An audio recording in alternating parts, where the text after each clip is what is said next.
Quand la délinquance de la pensée rejoint les plus hauts niveaux, vous avez peur comme un enfant. Pourquoi? J'ai le droit de dire des gros mots quand j'ai 15 ans à mes copines, à mes copains. Mais si mes parents s'insultent avec ce verbe-là, là, j'ai peur. Ils sont censés être respectueux. Ils m'ont appris à ne jamais parler aussi mal. Et quand ils transgressent leurs propres lois, cela me met en insécurité. Aujourd'hui, quand je vois le gouvernement et ses ministres faire la même chose, on prend trois exemples de la semaine dernière.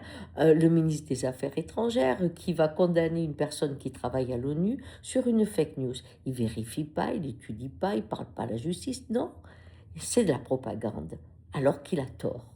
Bien, on a aussi la ministre de l'Agriculture. Il y a une pétition, elle la met en doute, alors que toutes les adresses ont été vérifiées. Pourquoi? Pourquoi ce mensonge? On a l'obligation de vérifier chaque personne qui signe la pétition, mais aussi la justice, c'est pareil. On a eu un attentat sur une personne, on dit qu'elle a des coups de couteau, et puis après, non, elle n'a jamais eu de coups de couteau. Pourquoi?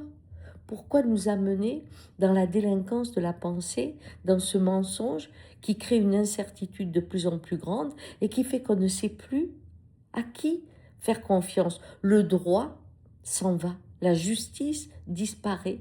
Alors les jeunes que vous êtes ou les moins jeunes juristes, regroupez-vous, portez le paix comme on disait chez nous et attaquez pour que soient punis ces actes qui nous déstabilisent et nous insécurisent, car quelles que soient nos pensées, on a besoin d'un cadre respectueux pour pouvoir les exprimer.